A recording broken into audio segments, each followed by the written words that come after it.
Bom dia a todos. Vamos iniciar nossa aula de gestão ambiental e qualidade no agronegócio. Lembrando que, como o colega Lucildo indagou agora há pouco, né, essa vai ser a última aula onde a gente vai ter postagem de atividades, né? Mas, obviamente, que as demais semanas que nós temos pela frente ainda são relevantes para que a gente possa complementar alguns conteúdos. Mas, especificamente para essa disciplina de gestão ambiental, e qualidade do agronegócio, basicamente a gente chega na nossa última aula da disciplina, visto que nós só temos essa aula de a cada 15 dias, né? E nós já não teremos, daqui a 15 dias, já estaremos no mês de julho, né? Já estaremos de férias, então a gente está encerrando essa disciplina hoje. Então, eu já tinha dito desde o início dela que o conteúdo, né, de qualidade ele é muito amplo para que a gente pudesse estudar uma disciplina com a carga horária tão pequena, né, de apenas 40 horas, e obviamente no sistema EAD ficou ainda mais difícil, né? Então a gente está apenas de fato elencando os pontos mais relevantes para poder ter uma visão geral, e é interessante que vocês aproveitem a apostila que vocês receberam, né? E se aprofundem, né, nos assuntos que a gente conversou aqui, porque é, os nossos encontros realmente foram poucos para que a gente possa ter uma visão completa, né, dessa disciplina tão ampla e dessa área de conhecimento tão vasta que é a questão da qualidade. Então, hoje a gente vai fazer um breve resumo de pontos essenciais que a gente precisava conversar, né, para complementar o estudo da nossa disciplina. Vou tentar ser objetivo, mas se eu estiver sendo muito rápido, se não for possível compreender, por favor, me avisem, que aí eu desacelere e, se for o caso, a gente complementa essa aula na outra semana em substituição a alguma outra disciplina, tá? Mas é importante que a gente compreenda bem os assuntos que a gente vai conversar hoje.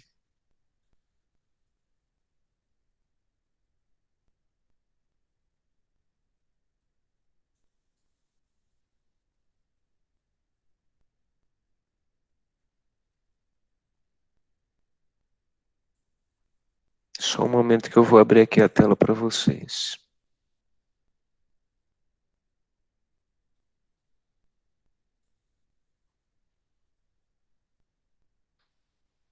Lembrando que com a apresentação de slide eu não vou estar conseguindo visualizar o chat, tá? Então, por gentileza, vocês me avisam aí quando algum colega opinar.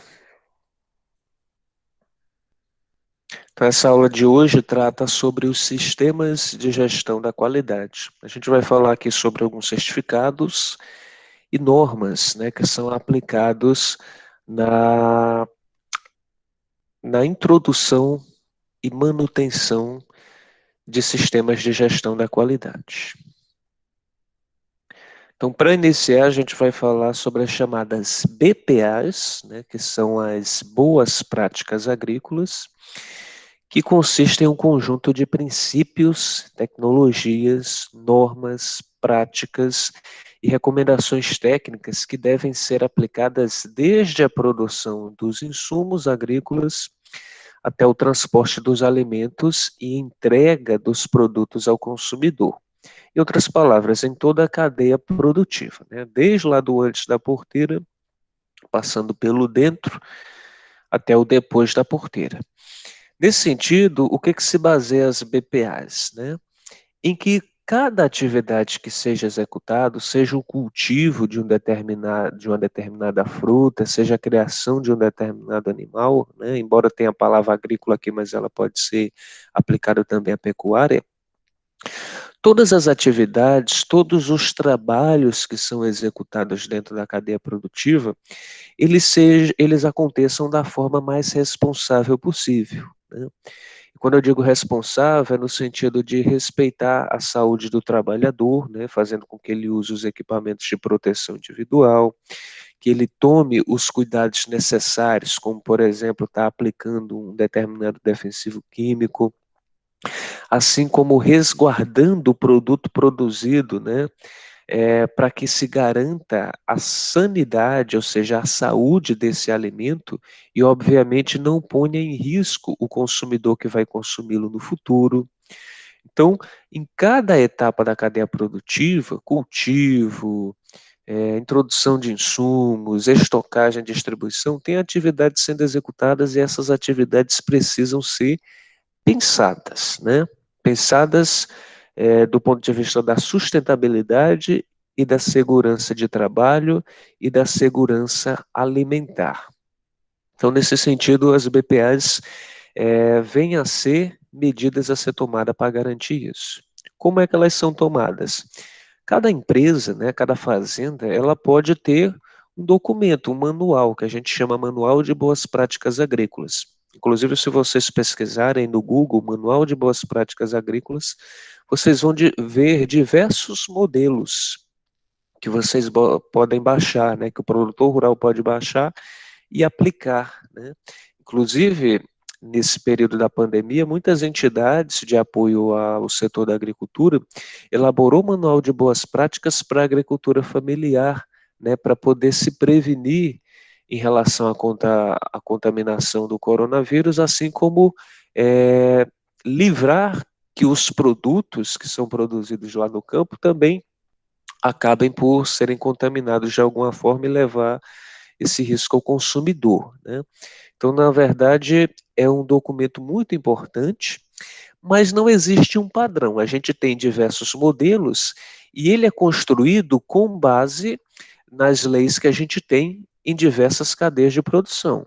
Ou seja, eu tenho lei de como é que eu devo produzir o queijo, eu tenho lei de como que eu devo produzir o leite, eu tenho lei de como que eu devo produzir maçã, ou seja, cada produto tem uma lei específica. E se um produto não tem uma lei específica, ela deve ser criada no futuro, tá? Mel, seja qual for o produto, existe uma lei específica. E existem leis específicas, inclusive, para produtos derivados, ou seja, para o leite é um, para o queijo é outro, para o iogurte é outra, e assim a gente pode ler essas leis, pegar as informações que são essenciais e adaptar para a nossa propriedade. E é aí que a gente faz o nosso Manual de Boas Práticas Agrícolas. Deu para compreender, pessoal?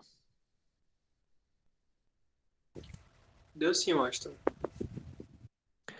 Então, mas ao mesmo tempo que o produtor rural ele tem essa facilidade de poder adaptar, né, essas leis através do seu próprio manual, às vezes essa adaptação não acontece da melhor forma, né? Ele deixa um trecho da lei que é importante, não aplica no manual dele, né? Enquanto o outro produtor ele pode até ser mais rígido do que a lei está exigindo. Então, apenas ter um manual de boas práticas numa fazenda, numa empresa rural, não é garantia de fato que o produtor ele está cumprindo todos os quesitos que a lei determina para a produção de um determinado produto, né? Nesse sentido, que se faz necessário, que a gente já conversou anteriormente, que essa qualidade de produto ela receba certificação, né? Ou seja, o produtor rural diz que trabalha com boas práticas agrícolas, ok, pois então ele deve acionar uma instituição, né? Existem diversas instituições privadas que fazem a auditoria, né? Elas vão na propriedade, conhecem todo o processo de produção, toda a forma de trabalhar do produtor e verificam se realmente o produtor está ou não de acordo com a lei. Se ele estiver de acordo com a lei, ele pode receber a certificação do produto dele, né? Pode colocar um selo nos produtos dele. Isso é muito importante, né? É assim que a gente tem os produtos agroecológicos, orgânicos, entre outros, né? Que fazem a diferença para quem está comprando, para o consumidor, né? Quando eu compro um produto que está certificado, eu posso estar pagando mais caro, mas eu estou levando a certeza de que aquele produto realmente atende aos mais altos, rígidos padrões de segurança alimentar, né? E aí, nesse sentido, além desses selos que a gente já citou aqui, como de orgânico, agroecológico, produto da agricultura familiar, entre outros, talvez hoje o mais relevante que a gente tem para certificar boas práticas agrícolas é o que a gente chama de certificado Global Gap. A Global Gap, né, esse gap aí no caso seria uma sigla para Good Agri-Food Practice, que no caso seria justamente boas práticas de agricultura. Ela é uma organização privada que estabelece normas de boas práticas agrícolas que incluem requisitos de segurança dos alimentos e sustentabilidade para a certificação voluntária de produtos agrícolas em todo o mundo, né? Por isso que tem esse nome global, antes do GAP. Então, basicamente, é um certificado muito importante porque o mundo inteiro praticamente utiliza ele como o certificado padrão de produtos in natura, ou seja, legumes, flores, verduras, frutas que são exportados entre países, normalmente esse é o certificado mais exigido. Existem vários, mas esse é o mais exigido e basicamente qualquer país do mundo tem ele como prioridade para que haja a comercialização. Então, como está exposto aqui, ele é um certificado voluntário, né? Nenhum produtor rural é obrigado a certificar o seu produto na Global Gap para provar que trabalha com boas práticas agrícolas. Ele pode solicitar outras certificações. Mas, como o Global Gap é o mais utilizado no mundo inteiro, né, obviamente, se ele quer ganhar mercado, ele quer ganhar reconhecimento internacional, quer abrir mercados em outros países, é essa certificação que ele deve buscar, né? Então, as normas da Global Gap abordam rastreabilidade, né, aquela situação onde a gente registra todo o caminho que é percorrido para a gente obter um produto, né? Então, se a gente está produzindo, por exemplo, maçã, desde a aquisição, de onde foi adquirida as sementes e os defensivos e os demais insumos, vão ser registrados todo o período de cultivo, quem foi os funcionários que trabalharam no cultivo, na colheita, no armazenamento, todo o caminho é registrado e todo esse registro vai estar disponível, né, num selo, né, num código QR que vai estar disponível junto com esse produto, quando o consumidor for consumi-lo e pelo celular ele pode ter acesso a todas essas informações. Então isso já existia através do Global Gap e vai ficar obviamente muito mais intenso agora, onde a gente, depois da pandemia, tem uma preocupação ainda maior de conhecer a origem do produto que a gente está consumindo. Então, a Global Gap aborda essa questão da rastreabilidade, as técnicas de produção, né? Se foi do cultivo tradicional, convencional, ou foi de um cultivo alternativo, como o orgânico, o agroecológico, entre outros. E também aborda a questão da preservação do meio ambiente, né? Dá informações sobre esse produto, ele é produzido de acordo com as regras ambientais.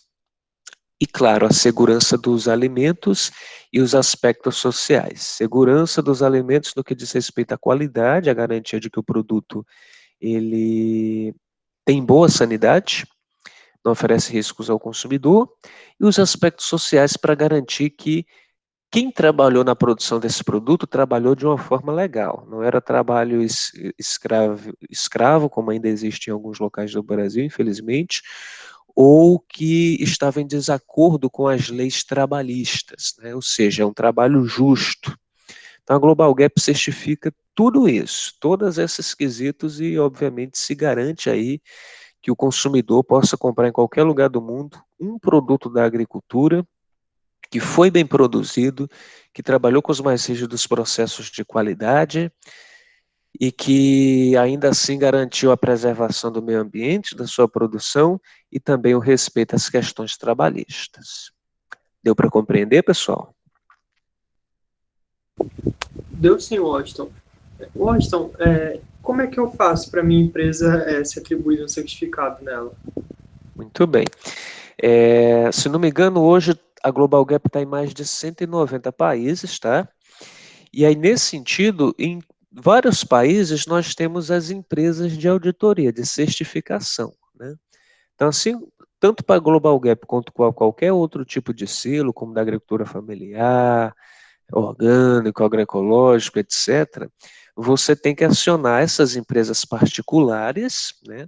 Ela vai também estar atrelada a um órgão do Ministério da Agricultura, e você vai dar entrada num processo, né, um processo jurídico, né? Dando a entrada nesse processo, você vai respondendo questionamentos que são feitos até chegar ao momento principal, que é aonde os funcionários, né, dessa empresa eles vão na empresa que está solicitando a certificação para conhecer todo o procedimento, né? Pode ser que leve um dia, pode ser que leve vários dias, e eles têm que ter acesso total a todas as áreas da empresa, a todos os departamentos, a todos os documentos para comprovar de fato que você trabalha com essa certificação. E aí, se você conseguir, né, existe uma taxa, obviamente. Se você está agregando valor ao seu produto com essa certificação, você paga por essa certificação, mas obviamente que é um custo-benefício que, na verdade, é um investimento, né? Então vale a pena. E a partir do momento que você é certificado, existe um período, né, que essa empresa vai lhe visitar outras vezes para poder verificar que você continua dentro dos padrões, né? Se um ano depois ela voltou lá na tua empresa e verificou que você não está mais atendendo algumas regras, aí você vai perder a certificação, ok? Ok, aí no caso de a empresa não estar trabalhando nos requisitos que ela propõe, a empresa ela é indenizada por alguma coisa? Ou só a negação mesmo do certificado?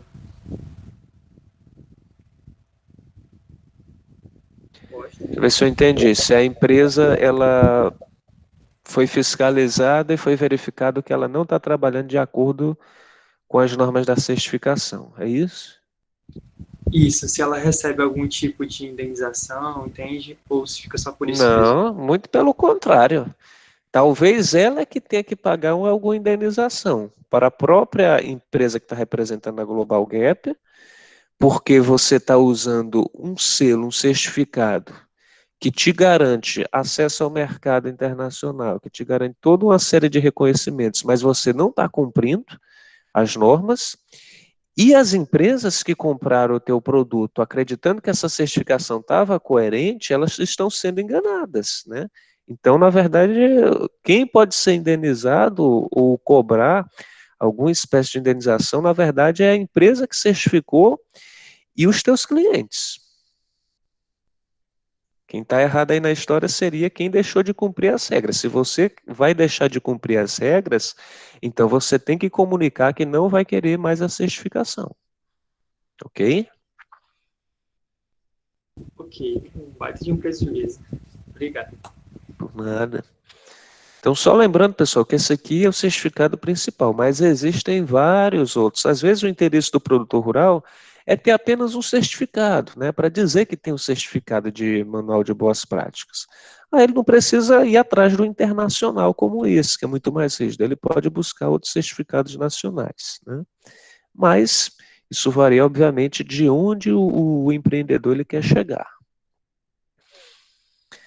E aí, saindo um pouco dos produtos in naturas, né, que é o foco aqui da Global Gap, os produtos que são comercializados para a agroindústria, que vai transformá-los em outros produtos, né, como, por exemplo, o leite que vai ser transformado em queijo, o trigo que vai ser transformado em pão, né, esse processo de produção industrial tem o que a gente chama de BPFs, que são as boas práticas de fabricação.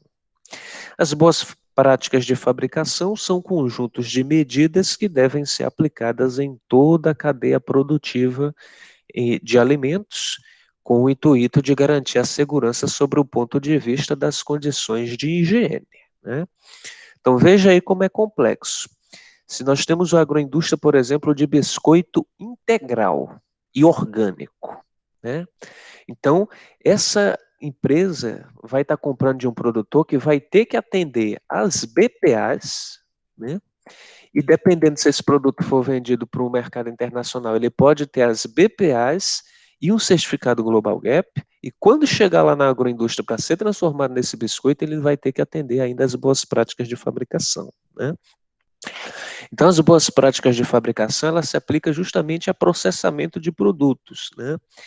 E assim como o Manual de Boas Práticas Agrícolas, cada empresa ela pode criar o seu próprio Manual de Boas Práticas de Fabricação, mas ele vai ter que ser construído com base nas leis que regem como um determinado produto deve ser produzido.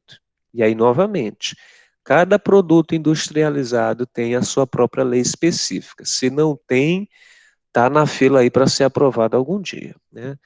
Como se produz um determinado biscoito? Tem a lei lá específica. Como é que a gente produz um queijo, um iogurte? Tem uma lei específica para esse tipo de produto, né? E aí o manual de boas práticas da empresa é construído de acordo com essa lei. E aí há a oportunidade desse manual de boas práticas ser ainda mais rígido no que diz respeito aos aspectos de segurança do alimento do que a própria lei, né? Lá na lei, por exemplo, pode exigir que o manipulador de alimentos, o cara que vai fabricar, por exemplo, um biscoito, ele tem que lavar as mãos, né, com água e sabão. Já no manual de boas práticas da empresa, além de exigir que o funcionário lave as mãos com água e sabão, ele pode incluir que seja depois higienizado com álcool em gel, né? Ou seja, você tem a oportunidade de deixar o seu manual de boas práticas ainda mais rígido do que a própria lei. E é isso que boas empresas procuram fazer, né? Então, pessoal, novamente reforçando, o produto agroindustrial é um dos melhores produtos que a gente pode consumir, né? Entre aspas, né? Porque existem muitas críticas em relação à alta quantidade de aditivos químicos, à alta quantidade de sal, de gordura, de açúcar, mas é um produto que a gente pode consumir sem medo algum, né? Seja um biscoito recheado, um pacote de batata frita, uma carne em lata, esses produtos passam pelos mais rígidos padrões de segurança, né? É o manipulador tendo que lavar bem as mãos, né? Toda a área que é ocupada para a produção, ela deve ser limpa e esterilizada todo santo dia, né? Lâmpadas que ficam, por exemplo, em cima de uma mesa, elas devem ter um revestimento para evitar que, se houver uma explosão, algum pedaço de vidro caia sobre o alimento que está sendo produzido. O manipulador não deve ter unhas grandes, né? Muitas empresas exigem que não se tenha nem barba, né? Para evitar que algum pelo possa cair, mesmo que se tenha o uso de máscara.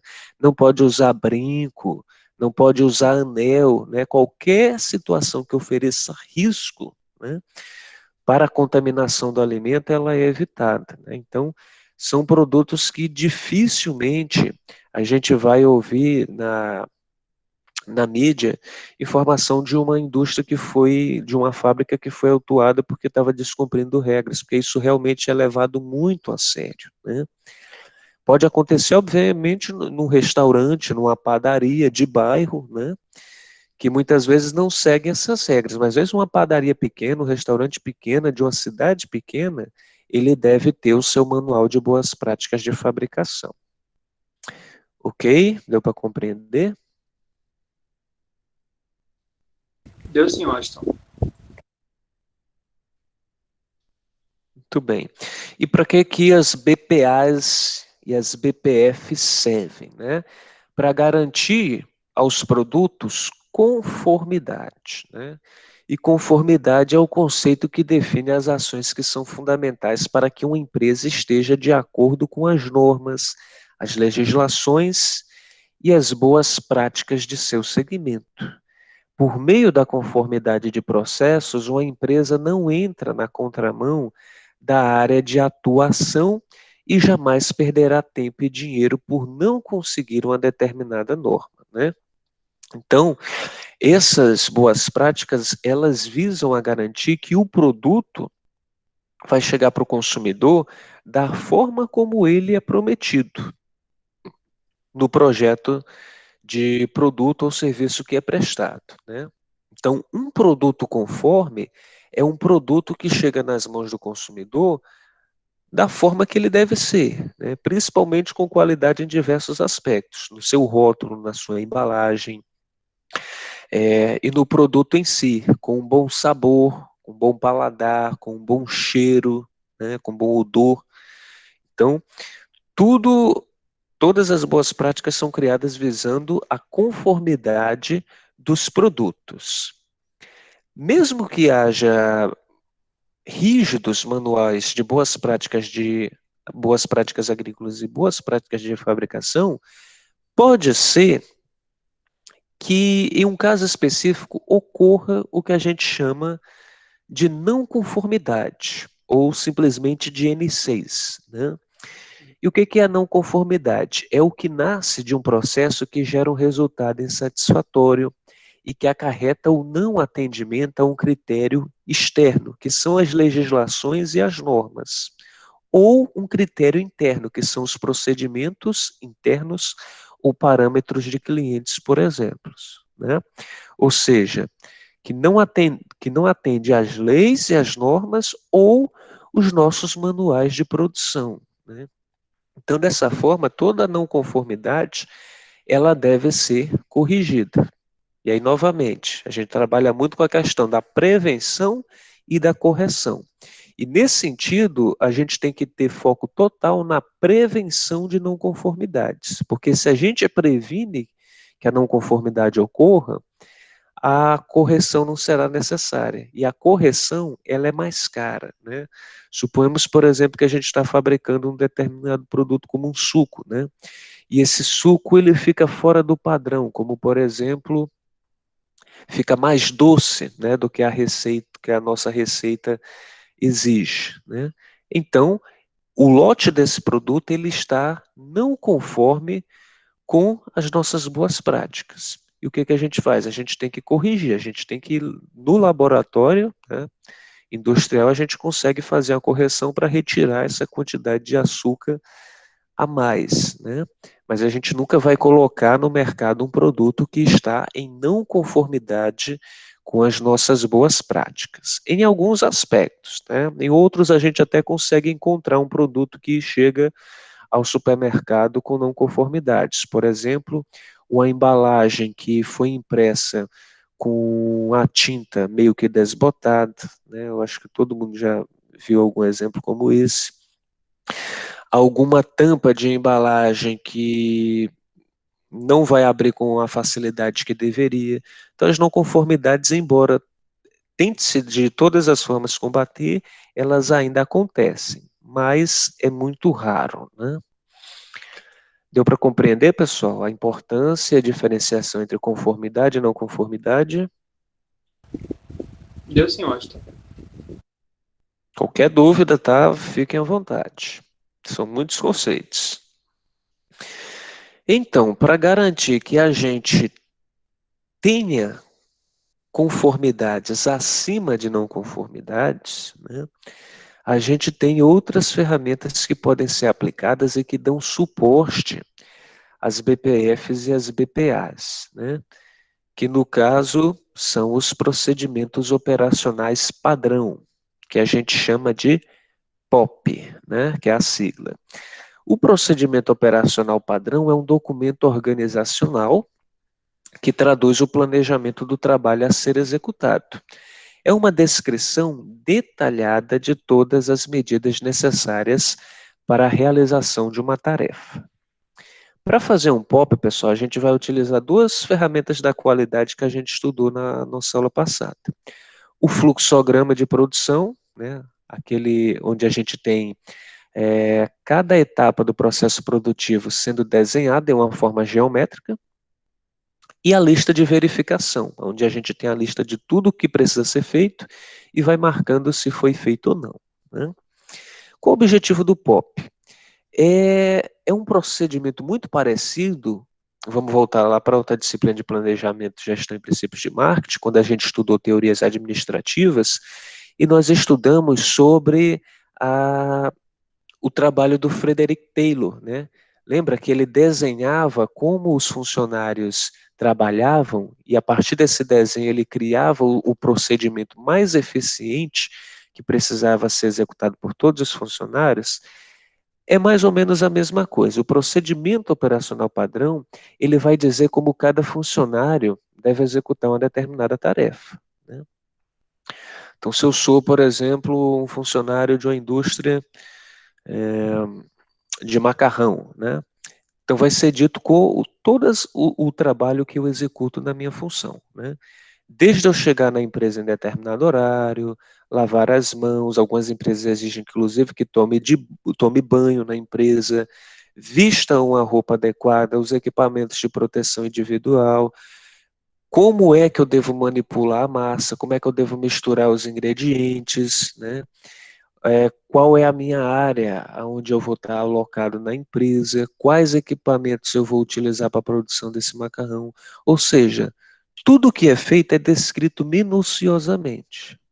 Isso é importante também para quando a gente tem um funcionário novo e a gente não teve a oportunidade de fazer um treinamento, ele vai estudar o procedimento operacional padrão para dizer, para saber o que, que ele tem que fazer, né? E a partir do momento que os funcionários sabem que trabalho devem executar, né, deve ser seguido à risca, né? Então, nós vamos ter sempre uma lista de verificação, porque nós vamos ter uma pessoa dentro da empresa apenas verificando se os procedimentos eles estão sendo executados normalmente.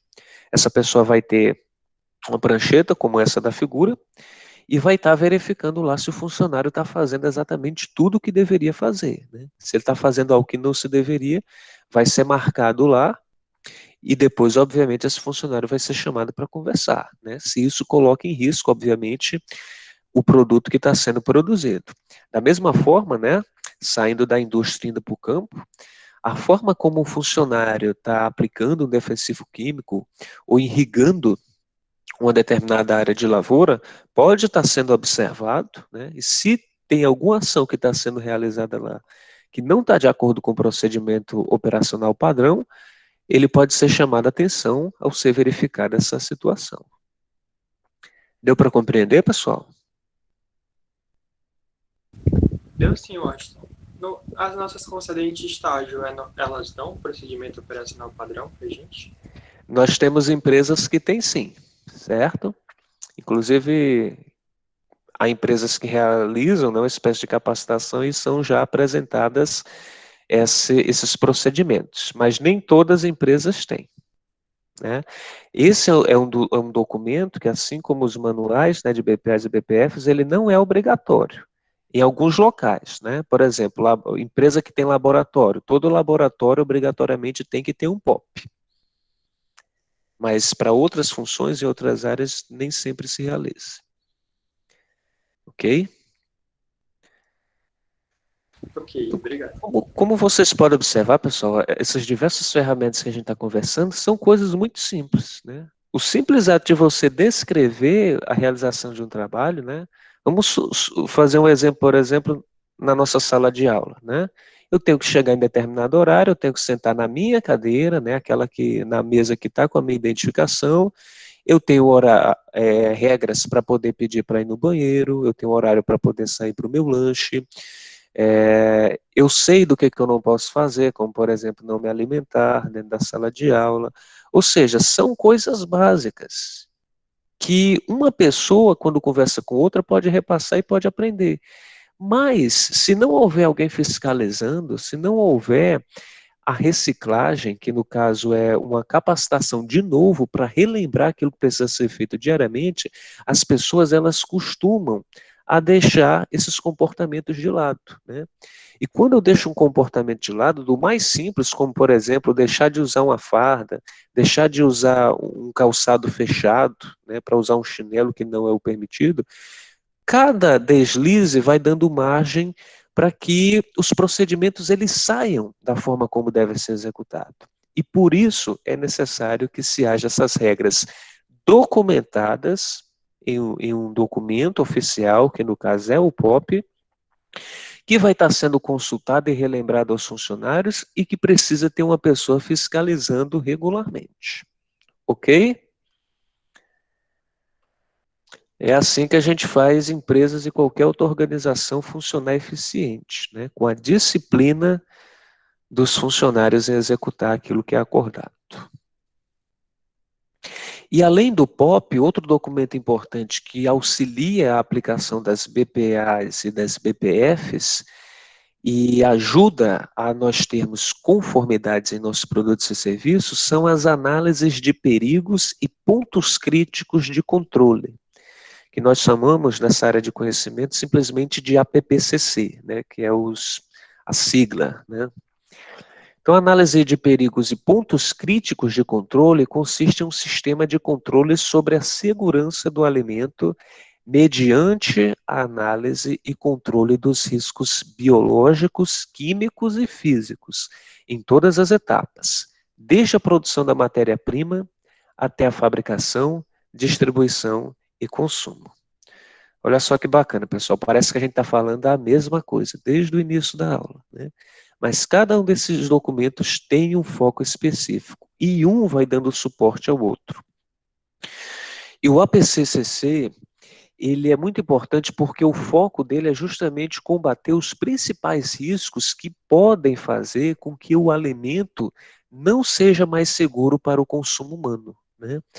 Por isso está bem exposto aqui, riscos biológicos, químicos e físicos, né? Se tratando de um produto in natura, né, por exemplo, um produto que a gente está produzindo como tomate, eu tenho um risco biológico ali desse produto não ter sido bem armazenado, e se ele vai para alguma indústria onde ele vai ser processado e esse tomate ele já está em estado de senescência, ou seja, ele está estragado já, é um risco biológico para a produção do meu extrato de tomate, né? Da mesma forma, ele pode ser um risco químico quando ele serve como ingrediente para um outro produto. E ele pode ser até um risco físico, né? Dependendo de que produto seja esse. Porque um produto físico ele pode trazer algum dano simplesmente pelo o toque, né, do contato humano de uma pessoa com esse produto. Como, por exemplo, um defensivo agrícola. Se um produtor vai aplicá-lo sem usar equipamento de produção individual, ele pode estar entrando em contato direto, né, com esse produto. Então, o mesmo produto ele pode oferecer risco químico, físico e biológico. Então, o que o APPCC faz, né? Ele é um documento, também assim como o POP, que vai registrar todas as etapas de produção. Ele vai tomar como base o fluxograma da produção, novamente, só que para cada etapa do fluxograma de produção, cada atividade que é realizada, se verifica o que pode dar de errado ali. O que cada ação pode oferecer em termos de risco biológico, químico ou físico. Ou seja, lá no fluxograma da produção de queijo, né, existe a etapa, por exemplo, da recepção do leite. Dentro da etapa de recepção, onde o leite chega, por exemplo, num barril e é transferido para um tanque de resfriamento. O simples ato de eu tirar o leite do barril para o tanque, se esse tanque não foi limpo, não foi esterilizado, ele já pode estar contaminado. Ou se esse leite que está chegando no barril, ele não teve um teste, ele já pode estar contaminado ali com um risco biológico ou químico também, né?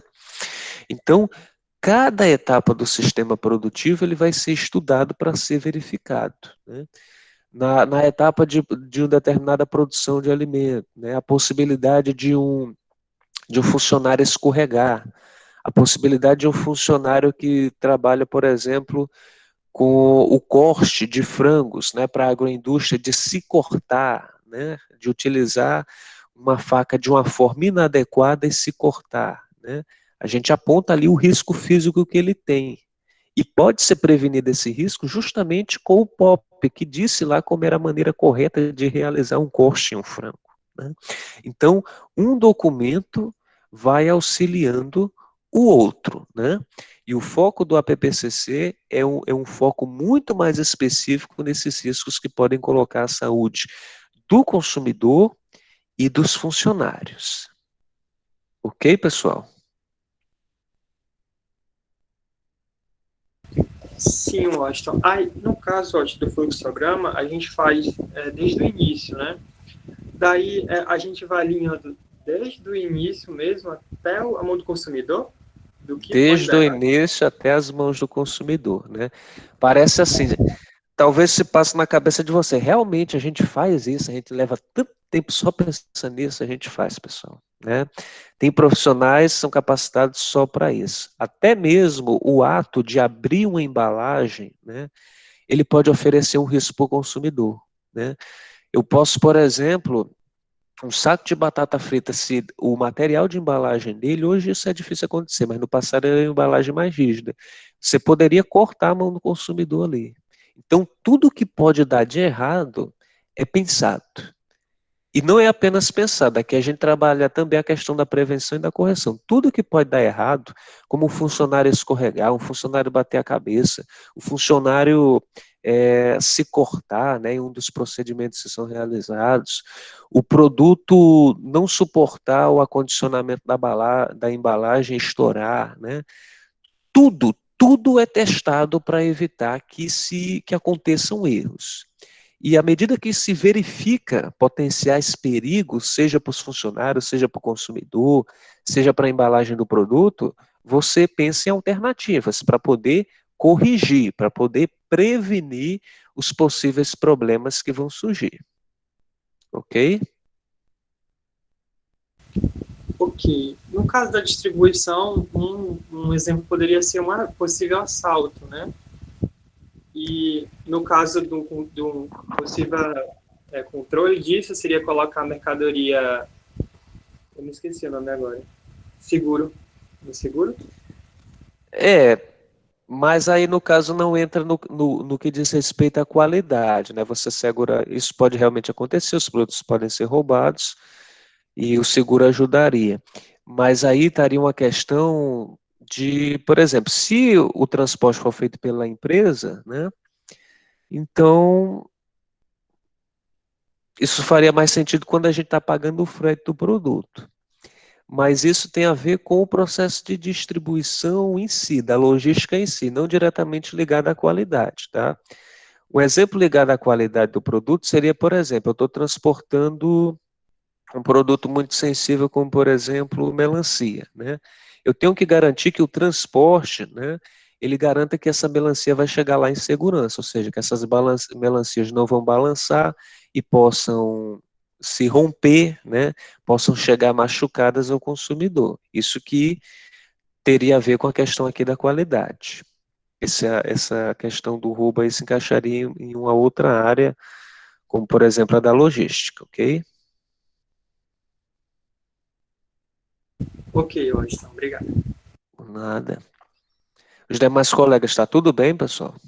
Tá dando para compreender direitinho? Está sim, Washington. Muito bem. Então, POP e a PPCC dão todo o suporte para que os manuais de boas práticas, seja agrícola ou de fabricação, possam ser executados, né, com eficiência e, obviamente, a gente elimine as não conformidades e os produtos estejam sempre em conformidade para o cliente. E aí, entre as diversas leis, né, que existem, já conversamos, cada lei, existe lei para cada tipo de produto que é produzido, nós temos também leis e normas, né, assim como certificados, como a gente já citou o Global Gap, que funcionam a nível internacional para que a gente possa padronizar. Porque uma lei que regulamenta a produção de determinado produto aqui no nosso país pode não ser da mesma forma que existe em um outro, né? Então, houve a necessidade de nós construirmos normas internacionais que servem para que os produtores eles possam comercializar melhor seus produtos com outros países, né? Então, entre as diversas novas normas que existem, talvez a mais importante é as normas ISO, né? Acredito que vocês já devem ter ouvido falar alguma vez sobre essas normas. As normas ISO, elas foram criadas por uma organização, né, internacional que hoje funciona em Genebra, que é a Organização Internacional para a Padronização, e que são uma série de regras cujo objetivo é realizar a normatização de condutas e processos em organizações e entidades públicas, né, nos mais diferentes segmentos no mercado e que elevam seus patamares a nível de internacional. Ou seja, quando a empresa é certificada com uma norma ISO, isso que ela Isso quer dizer que ela atende aos mais rígidos padrões de qualidade do mundo, né? A gente está falando que ela atende os padrões do seu país e de diversos outros países. As normas funcionam em mais de 190 países. Por isso que quando a gente quer comercializar, uma das exigências é sempre a norma ISO, né? E isso não se aplica apenas a produtos agroindustriais, aliás, pelo contrário, se aplica mais em produtos que não são do nosso setor, né? Como, por exemplo, eletrônicos, móveis, entre outros, né? Aqui no nosso Ceará nós temos várias empresas, né, que tem, como por exemplo o Grupo Edson Queiroz, onde marcas como a Esmaltec, tem uma certificação muito importante para o comércio internacional e principalmente para os consumidores, né? Então, basicamente, em outras palavras, pessoal, é como se fosse a Global Gap, mas voltada principalmente a produtos que não são agropecuários, tá? Cada conjunto de normas ISO ela foi elaborada por um corpo de grandes especialistas da área correlata, por meio de representantes de 91 países, garantindo a aprovação de normas de excelência em todos os campos técnicos. Além disso, as certificações podem trazer inúmeros benefícios para as organizações, como diferencial competitivo, ou seja, eu estou vendendo um produto que o meu concorrente também está querendo vender com outro país, mas eu tenho a norma ISO e ele não, então eu sou mais competitivo. A padronização internacional, né, oferecer um produto que vai ter as mesmas regras de produção que outro concorrente em qualquer outro lugar do mundo, e a maior satisfação dos clientes, né, que normalmente não têm preocupação nenhuma quando compram um produto de uma empresa que está dentro dessas normas. E aí são várias normas ISO que nós temos, né?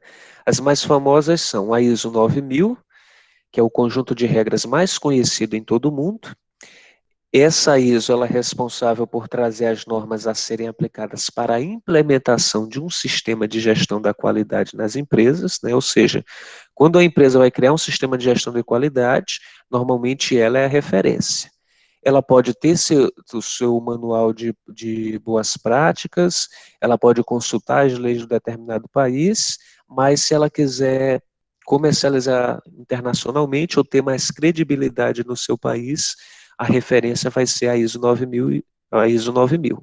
E funciona da mesma forma com as outras certificações, né? A empresa quer ser certificada em uma norma ISO, ela vai entrar com um processo jurídico em uma empresa que representa a ISO, vai preencher uma série de documentos, vai dar diversas declarações e vai receber a visita de representantes da empresa que vão auditar e verificar se realmente essa empresa tem direito de ser certificada com essa norma.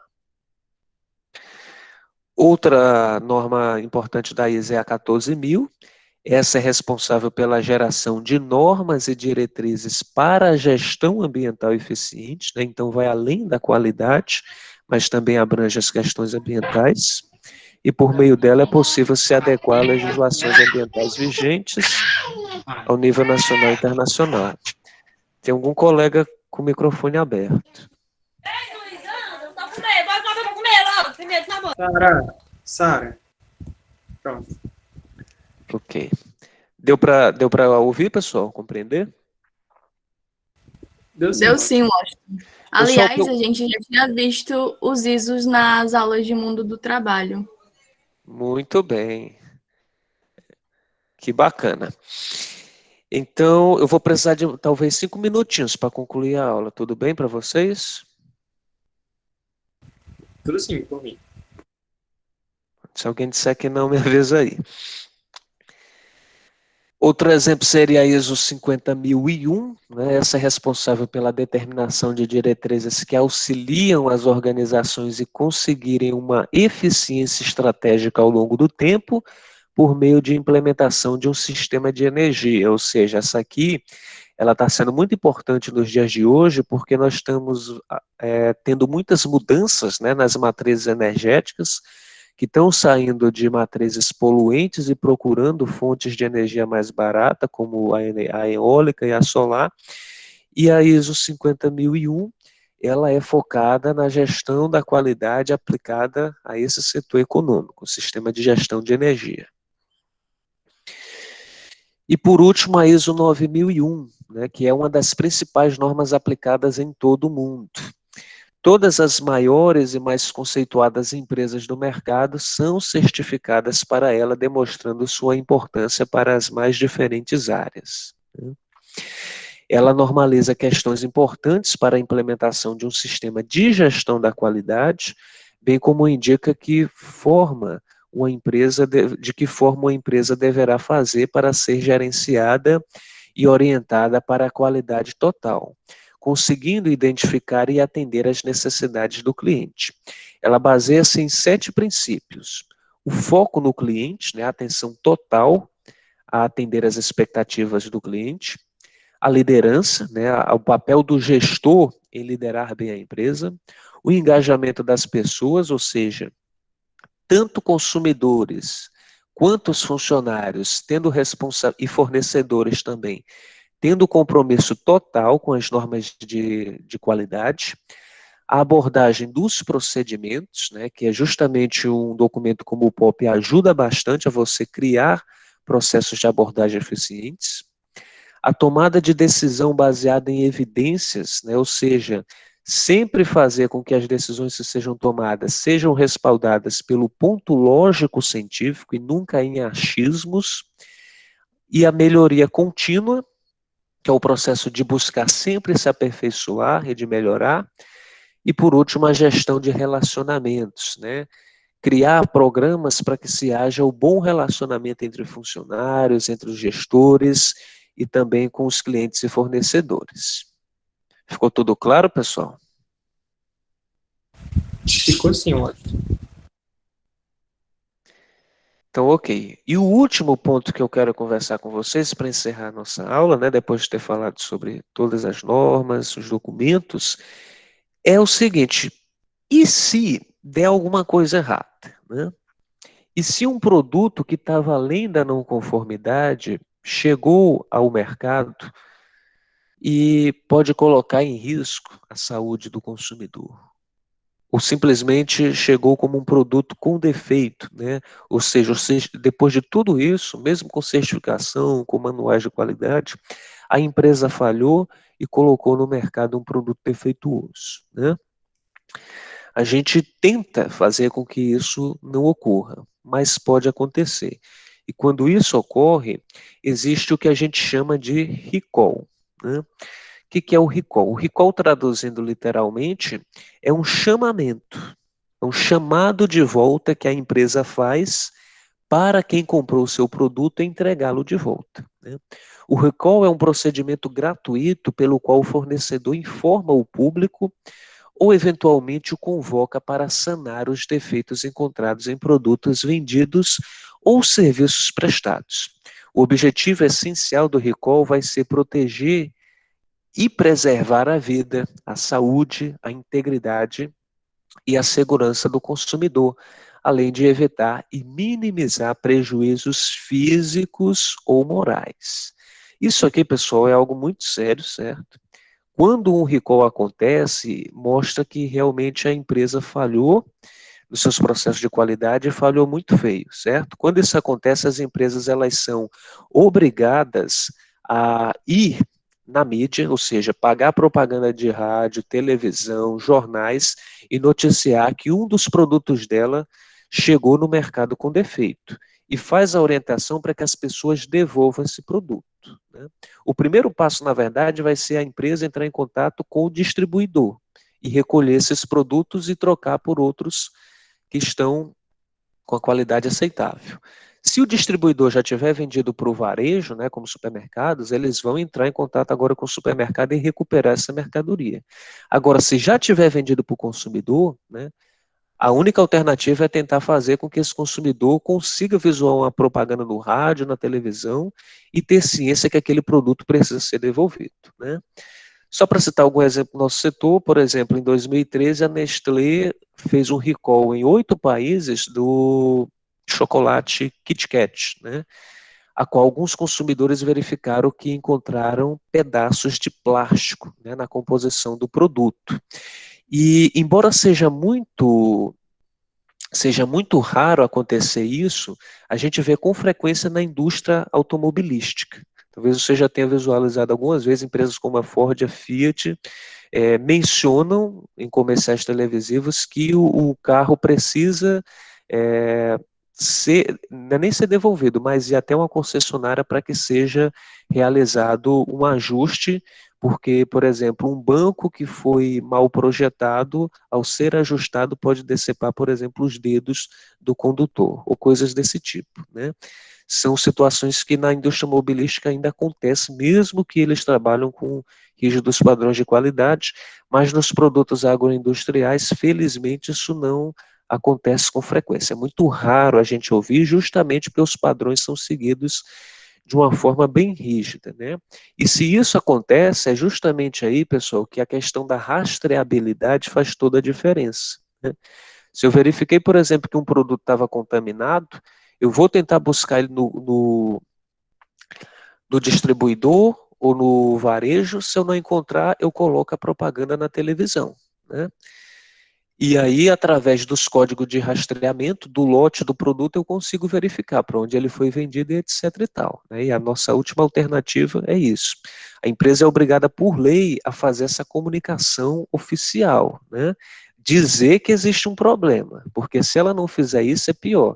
Imagine, por exemplo, uma empresa que vendeu 5 mil produtos contaminados, esses 5 mil processarem a empresa, né? Porque a saúde dela foi colocada em risco. Então é mais vantajoso a empresa assumir o risco em público e solicitar a devolução do produto e a troca dele por um produto com qualidade.